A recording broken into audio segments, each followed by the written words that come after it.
शून्य नजरेने काय बघतोयस वेद? काय गोंधळ घालून ठेवलायस तू? कळतंय का तुला? माझं त्या झाडासोबत लग्न झालं असतं ना तर माझ्या कपाळी जो अपशकुन्याचा डाग लागलाय ना तो गेला असता. मनाची खूप तयारी करून मी त्या दिवशी नवरी बनून मूर्खासारखी झाडाच्या समोर उभी होते. का माहितीये की माझं एका चांगल्या मुलासोबत लग्न होईल, चांगला संसार होईल, माझी आणि माझ्या घरच्यांची तिकडी या नावाच्या मनस्तापापासून सुटका होईल. तू या सगळ्यावर बोळा फिरवलास. हो, त्याचं नव्हतं केलंस तू.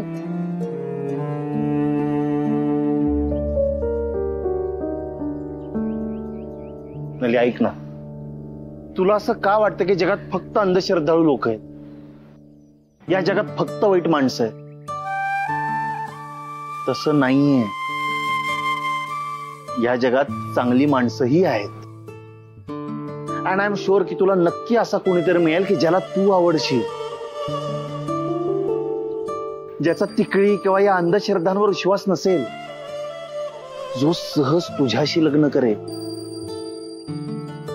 तू परत मोटिवेशन स्पीच चालू करू नकोस तुझं. माझं जग हे अंधश्रद्धाळूच आहे. कारण मी लहानपणापासून जे बघितलंय हे अंधश्रद्धाळू, टोचक बोलणारं आणि दूषण देणारं जग बघितलंय. या जगात असतील चांगली माणसं, मला नाही माहिती, पण माझ्या आजूबाजूला चांगली माणसं नाहीयेत. मी लोकांच्या वाईट नजराच आतापर्यंत बघत आले. आणि तू जसं म्हणतोस तसं मी कोणाला तरी आवडेन असं मला नाही वाटत.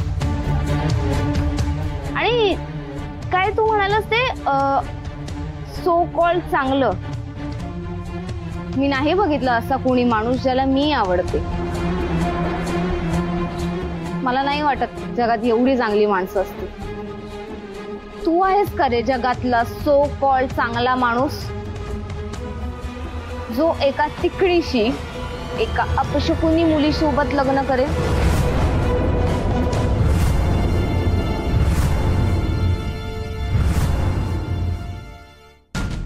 आता का चेहरा पांढरा पडलाय वेद रणजित खोत? उत्तर दे ना. करशील का लग्न माझ्यासोबत?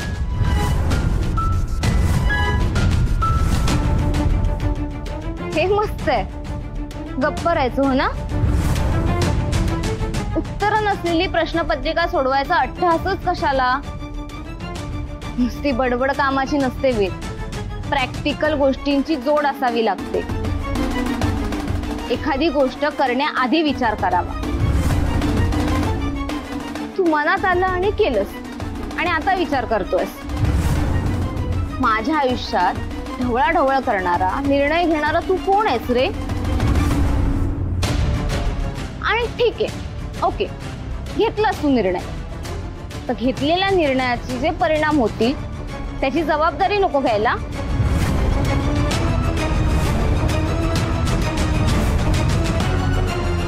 बोल ना, करणार का माझ्यासोबत लग्न?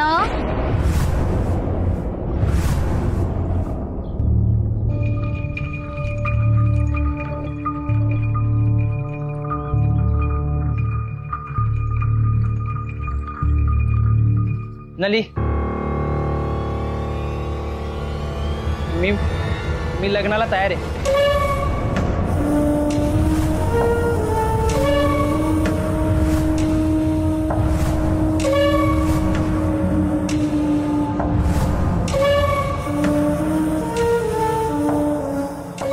तुला कोणी विचारलंय?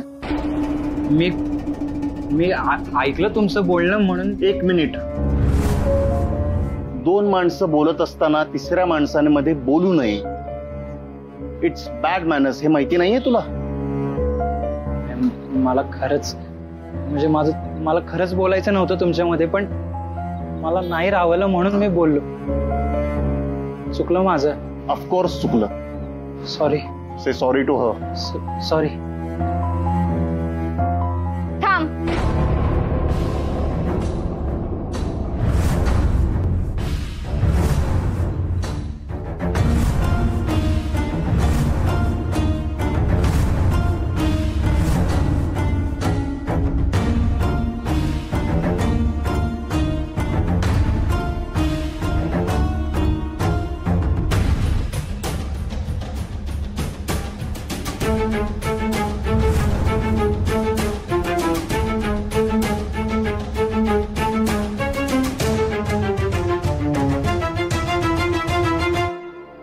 का राग काढतोयस रे तू? तुला ज्या प्रश्नाचं उत्तर देता आलं नाही ते त्याने दिलं म्हणून चिडलायस का? खोतांचा इगो हट झाला? नली, तुला जे बोलायचे मला बोल. माझ्या फॅमिलीला मध्ये आणायचं नाही. दोन माणसं महत्वाच्या विषयावर चर्चा करत असताना तिसऱ्या माणसाने इंटरफेअर करणं असभ्यपणा मानला जातो म्हणून मी त्याला बोललो. मी कोणाचंही वाईट चिंतत नाही आणि कोणाचं वाईट करतही नाही.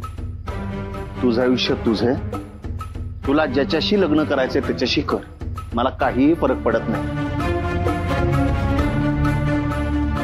मी मात्र प्रामाणिकपणे तुझी मदत करायचाच प्रयत्न केलाय. अजाणतेपणे जर माझ्याकडून काही चुकलं असेल तर आय एम सॉरी.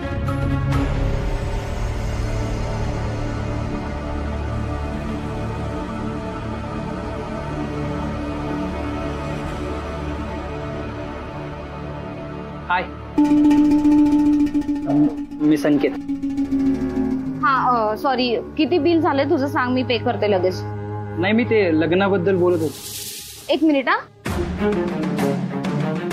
इथे काही पिक्चर चालू नाहीये की तू आलास, प्रपोज केलंस, हो मी हो म्हणाले आणि पिक्चर संपला. हे बघ, मी इथे उतावळी झाली नाहीये लग्नासाठी किंवा मी दवंडी पिटवत नाहीये की कोणी या आणि माझ्याशी लग्न करा. वेदच्या चुकीमुळे माझं झाडासोबत असलेलं लग्न मोडलं म्हणून मी त्याला जाब विचारला. ओठातून बाहेर पडणाऱ्या शब्दांना मन आणि बुद्धीचं पाठबळ असलं ना तरच त्याला अर्थ असतो. कळलं?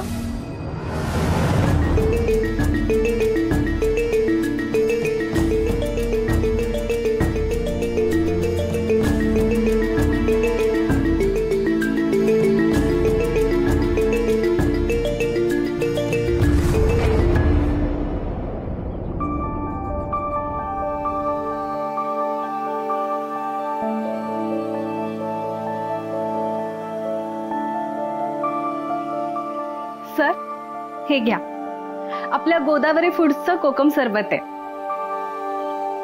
थँक्यू अगं, पण तू काय एवढा त्रास करून घेते?